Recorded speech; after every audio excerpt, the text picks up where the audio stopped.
Good evening, everybody. It's lovely to be here with you in your beautiful town. I feel, especially in the spring, I feel so much gratitude to live in the Pacific Northwest. It's absolutely paradise. And I forget all about how miserable the winter is, and then it just repeats over and over. And I end up staying. I arrived with Mushin about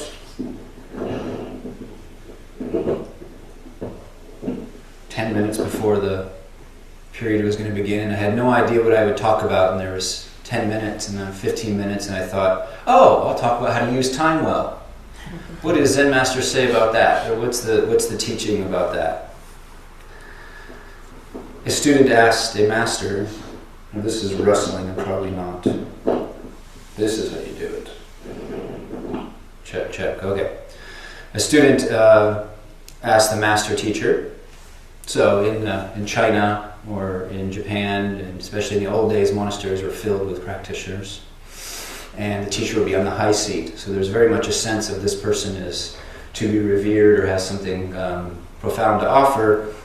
And the student, I hear it as very innocently, asked the master, "What's the difference between you and me? Why do you have this robe or this brown rakusu, or why am I not up there and you down here?" And the teacher said, and I'm not sure which teacher it was, one of our Chinese great ancestors, said, "You are used by the 24 hours. I use the 24 hours. You are used by the 24 hours. I use the 24 hours." So how do we use time well? And what does that even mean? That's what I want to explore. So the tradition, as you have heard, especially if you've been in formal Buddhist settings, is always trying to remind us of impermanence. Time swiftly passes by, opportunity is lost, each of us should strive to wake up. That's one of the things in a Zen temple that's chanted most evenings, especially during practice periods. So the first and most emphasized suggestion of the Buddhist tradition is every day renew your feeling, truth awareness about death and impermanence. That is not considered morbid. That is not considered pessimistic. That's considered very life-affirming. Every day, recognize there are people all over the place dying, your age and younger. Right? To pay attention, to let this truth, let it try to penetrate the heart.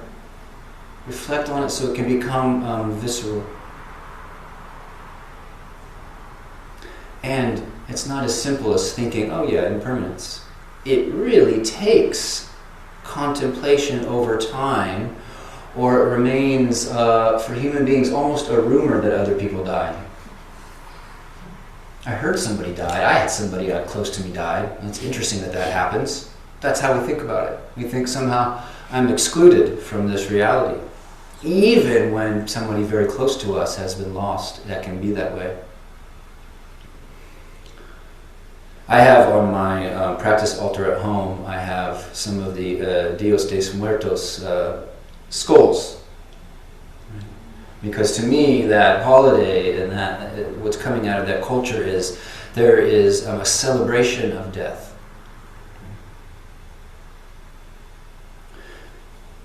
So we think about death, and in a way, nobody's ever experienced death. You can't meet anybody in all of this town that's ever experienced death. So in a way, it's a rumor. We know that people seem to die, but death, nobody's gone through that. Fact. So it's actually really hard for that to hit home personally. But time slipping, we can reflect on that. We can reflect on the doors that are no longer open from our teenage years, or our 20s, or our 30s, or our 40s, or 50s, and on. We can see that windows of opportunity that were open are closed, and the windows that will be open, that are currently open, are not going to stay open.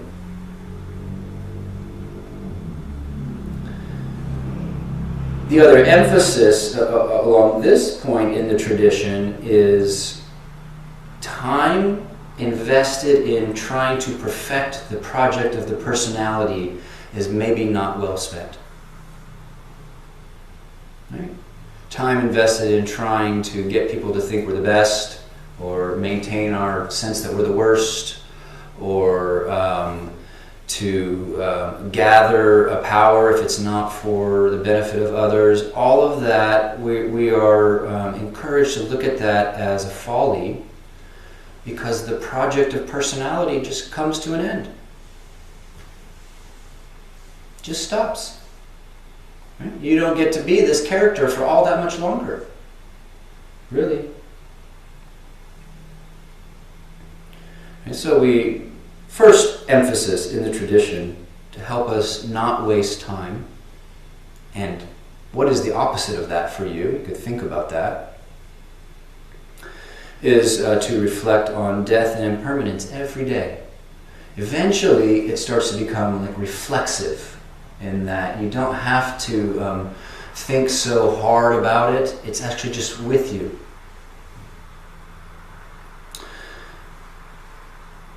The other thing that is emphasized in the tradition is, first of all, as you know, like we just did for 50 minutes, you sit in stillness. And you sit in stillness enough that you have the experience of your desires dropping away. Your surface desires. All of the kind of outer churning of I need, I want, it has to be this way for me to be happy. You sit in stillness long enough for that to fall through the stillness. And then, what desire doesn't drop away in me? When I let all of the other stuff go, what actually remains? What do I care about at the core? The mind comes to deep stillness. When it boots back up again, and not in a habitual way, but when it comes back online, what matters to me from that contrast? Is there a call at the bottom of the heart? Because sometimes we waste time, and I read a discouraging statistic that people under 20 nowadays sometimes spend 3 hours a day on social media. I thought, is that really true on average? I found that discouraging. I hope it's not true. When we really don't know deeper desires, we don't know what really matters to us, then wasting the time is a matter of course. Our priorities aren't clarified. So spending 3 hours a day scrolling is not going to seem like it's the sacrifice of life that it actually is. In stillness, when much desire has dropped away, what's left? Touching that helps us really value the time that we do have. There's another, this isn't a koan, but this is actually an old saying. I don't know if it's Confucian or if it comes from the Zen tradition, but a master said, when with others, be as if by yourself. When by yourself, be as with others. It is a koan. When with others, see if you are being somebody you don't want to be for the wrong reasons. When you're by yourself, see if you are spending your time in a way you would be okay with somebody else witnessing.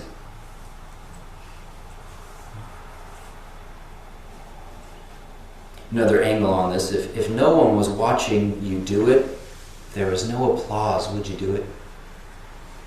You know, especially when it comes to good acts.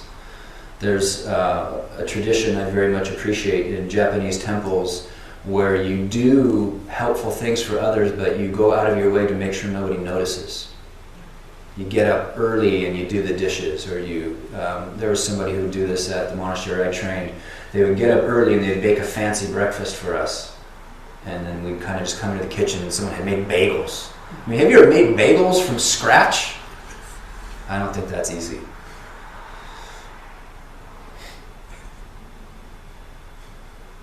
So this is an aspect of learning not to waste time by not just going along with the pack because we're afraid to own our own imperative.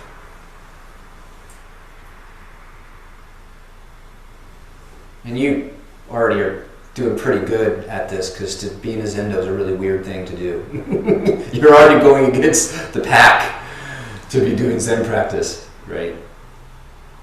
It's not a super popular activity.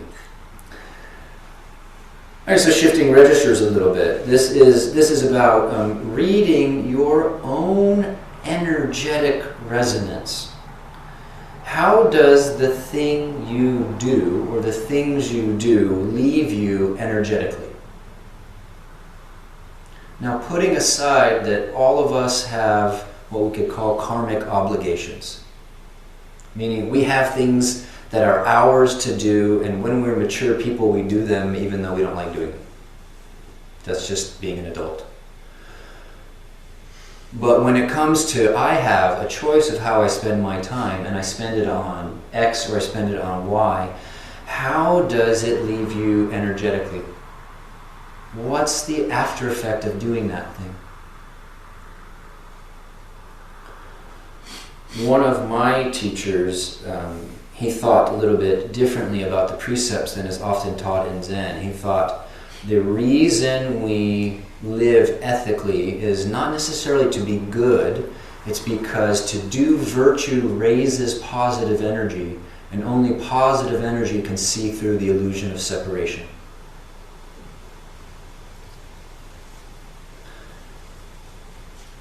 So you could explore that. When you do virtuous action, according to this teacher, it should leave you with a positive vibe. You should feel good. There should be a positive wake. A related saying is a bodhisattva leaves a positive wake. And somebody comes into your life, and if they really have taken, if the practice has matured in them, you feel uplifted or supported, or definitely not worse after they leave.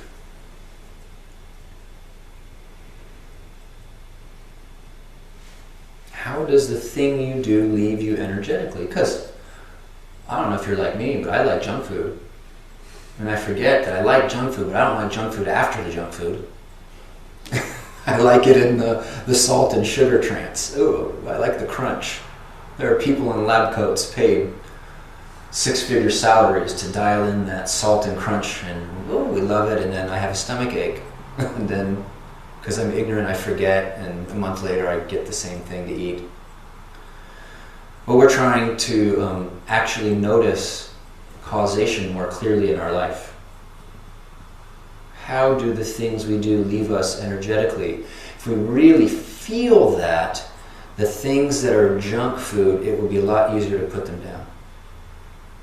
Like for myself, I've been off of Instagram for going on, a year and a half. Right? I was on it because it's a way to find out about interesting concerts, and I could keep up with people. And I just noticed I never feel uplifted after I use this. And so I finally stopped. And that's been a good thing.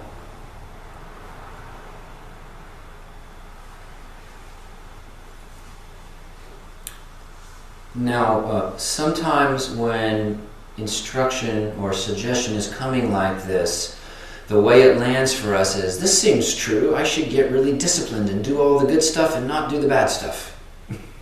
We think, I'm going to cut out X, Y, and Z, and from now on I'm only working in the garden, or I'm only whatever. To not waste time is almost impossible for a human being in isolation. We will not be able to do that by the power of our own discipline. We rely on community and we rely on relationships.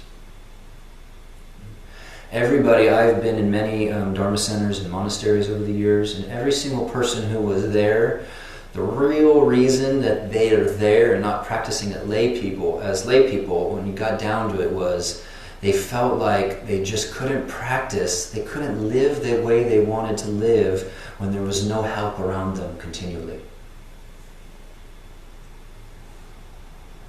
So another way of saying this is to not waste time, if this is resonant for you. Take on meaningful commitments that are not easy to cancel on. We can't rely on our own discipline when we're at home in our wherever to do this to a deep degree. Most of us can't. Right? We need the help of places just like this. It's just like if you want to form a habit of coming to meditate, because that's a better use of time than whatever else it might be for you, ask if you can be the timekeeper. Ask if you could do the flowers. See if there's some way you can make a commitment. Bake cookies and bring them to the temple. I feel very grateful. One of the things I do besides teach retreats is I'm a kind of therapist. I call myself a therap-ish because I'm not licensed. And one of the benefits of that is that I look at my calendar and go, oh, I have to show up for somebody for an hour, 100%. I can't just, boil bagels, which might be a perfectly fine thing to do. I have to show up. Right? And so we can sometimes create a life that helps us use time in a way that we have discovered is meaningful.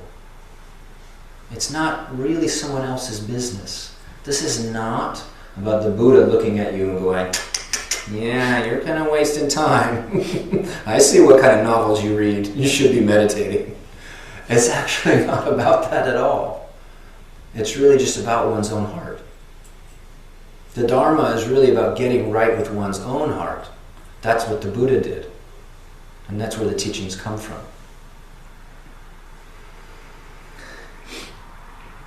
So to shift the register a little bit, another aspect of this, of not wasting time, is own your karma in terms of loving what you love. This was a challenging thing for me to understand, even though I was in the midst of it. I have always mostly done exactly what I love doing. But fully owning that can shift things. There are things in our life that we say yes to that are of no benefit to others because we show up resentful. Nobody is helped when we do something for them with resentment or wish that we weren't spending our time like that. I've lived in spiritual communities where I've seen people who are just, from the outside, they're like astounding in the degree of energy they put into serving others and taking care of practice places or taking care of their children or whatever it is. And it's possible to look at that and think that that person is some kind of a martyr. Wow, how amazing. How is it that some people have the bone of self-sacrifice and I don't? I just am not cut out. And what I learned is that's not what's going on for them at all. They love exactly what they're doing. And one of my teachers, Jogen Roshi, if he didn't have Dharma students to help, he would kind of wither away and compost in the forest. Loves it. He's on full demand. He's exactly where he needs to be because the situation and what he loves meet perfectly. Or the other teacher at the monastery, Jogen, she created this place where she gets to garden all day and it benefits people. Right? She gets to bake gluten-free treats. She loves doing that. She would do that anyway. Own the karma of loving what you love. You cannot be somebody else. And the interesting thing is exactly what you love, if you are a practitioner, will be used on the path. Exactly what you love and exactly what you cultivate. Chosen Roshi used to say this, and I thought, come on, I would just roll my eyes. Like, you don't even know the things I've done. Like, lady, if you knew the things I've done and you thought they'd be used on the path, like, no. But it's all 100% true. The thing that was interesting is when I was younger, I used to paint little miniatures for war games. Interestingly, I've taken that up again in my middle age. So paint these little miniatures. And then I came to the monastery and she was like, can you paint Jizo statues? Jizo's this little bodhisattva. And she watched me, she's like, wow, you have a really good hand. How did you learn to do that? Well, I played dystopian sci-fi war games, Roshi. That's how. Everything you love will get used in the Dharma. Everything you love. So owning what you love helps you not waste time, and further, it benefits other beings, because the more you do what you love, the better you get at it.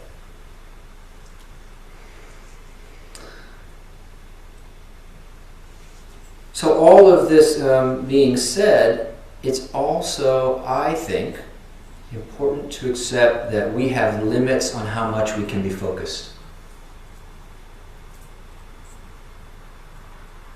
And some people might have very little limits compared to us. They seem to live a completely concentrated, dedicated life to one thing. But we have limits on how much we can be focused. It might even be just brain chemistry kind of stuff.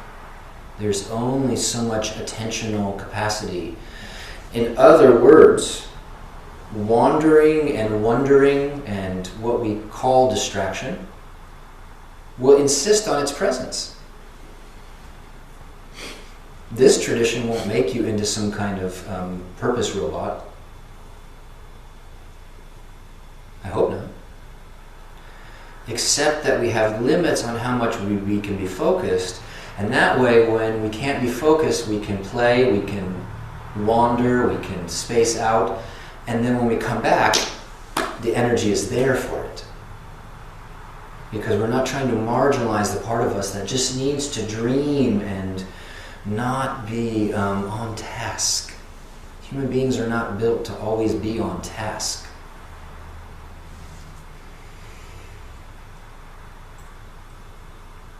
My final thought, or thing we can contemplate, is how could time possibly be wasted?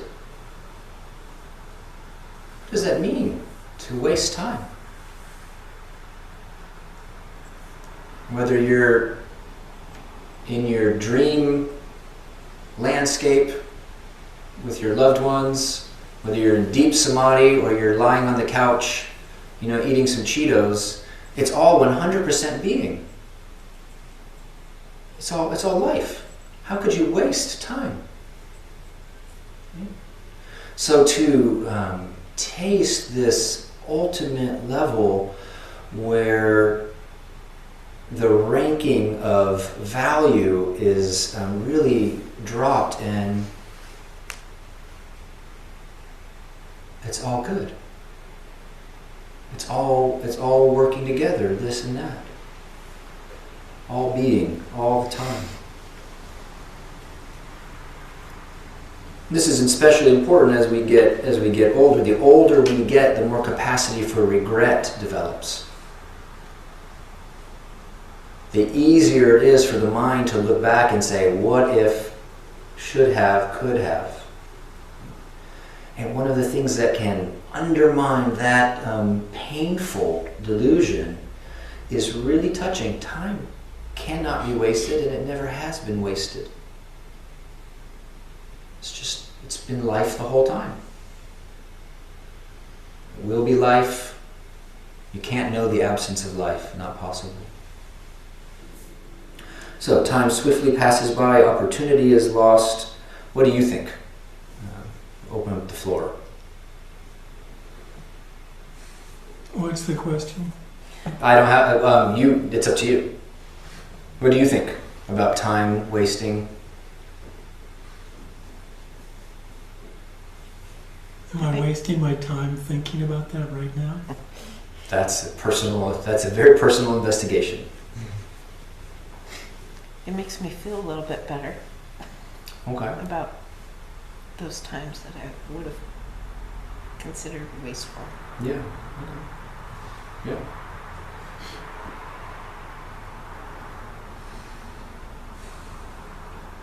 Because it is. I have not observed it being helpful for very many people, the self-judgment about that. It doesn't actually seem to motivate. Yeah. So, why judge? Yeah. Yeah.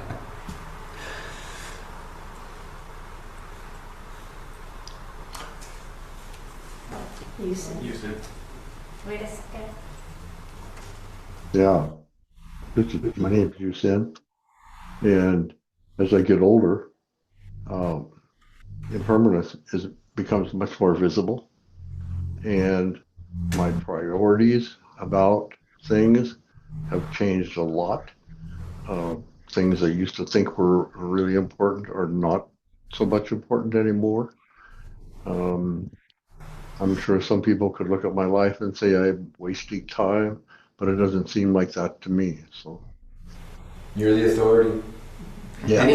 Any advice for us younger people on how to not waste time now? So we don't want to wait till later to stop. We want to hear from you. Look at your priorities. What is important? I think the idea you started with, death and impermanence uh, every day, because you don't know. I mean, you really don't know. I've lived a long time, but it's just by luck, as far as I can tell. So pay attention. Thank you. Thank you. When you brought up filling your life with, you did not use the word entanglements, but that's what came up to me. Interesting. Yeah, and I recently read an article that put out a theory that one of the reasons, or at least one of the main functions of money being created, is to create clean transactions. That in a barter system, when you exchange, there's maybe some sort of indebtedness there, and your life gets more and more wrapped up with other people. And it strikes me that there's a similar thing happening when we commit to a Sangha or make any commitment to a group or a community of people, as we're increasing that interdependence. Yeah. Or recognizing the interdependence or something that came up for me. Yeah. My other question, you did not use the word vow, but it seems to underlie all of this. Could you say something about how vow and using time well are connected? Yeah. I don't like this word very much. I think it's it sounds a little too heavy. And I'm cautious for anyone to make a vow before really thinking about it. But I do highly value aspirations and clarifying aspiration. And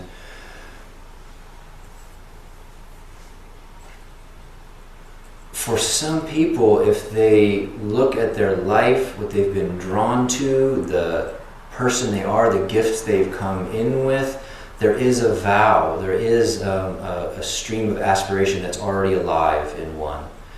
And if you are such a person, or if you discover you're such a person, then you can just put energy into that.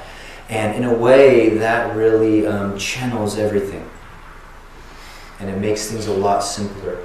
So I think the people I describe as perfectly happy being of service because they love it, it's because they're living out a vow. But it's not an imposition. I don't think all of us are vow-type people.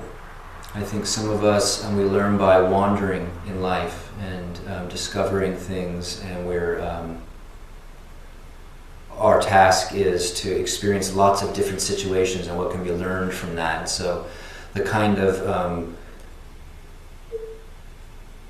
paring down that vow often is not right for everybody.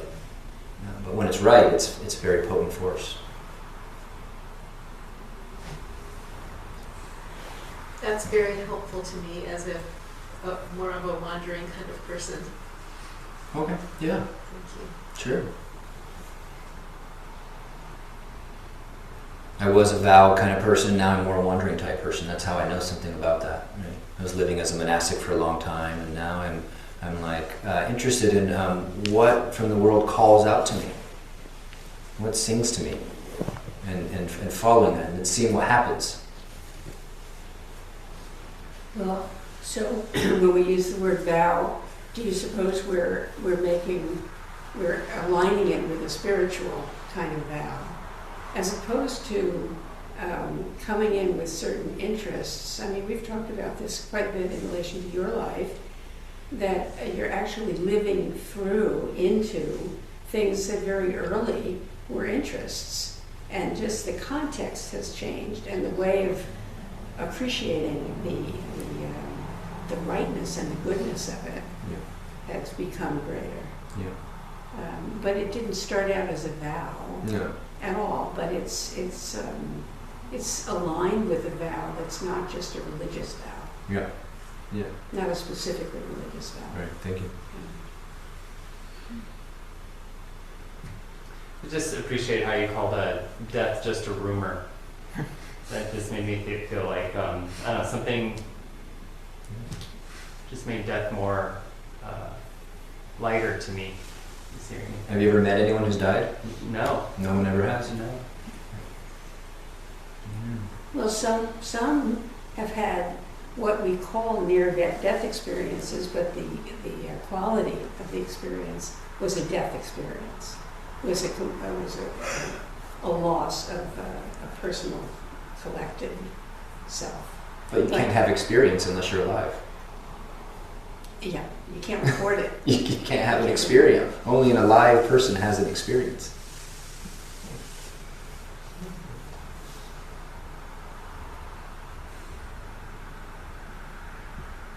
Okay. Well, thank you all so much for being here tonight. Poor Bodhisattva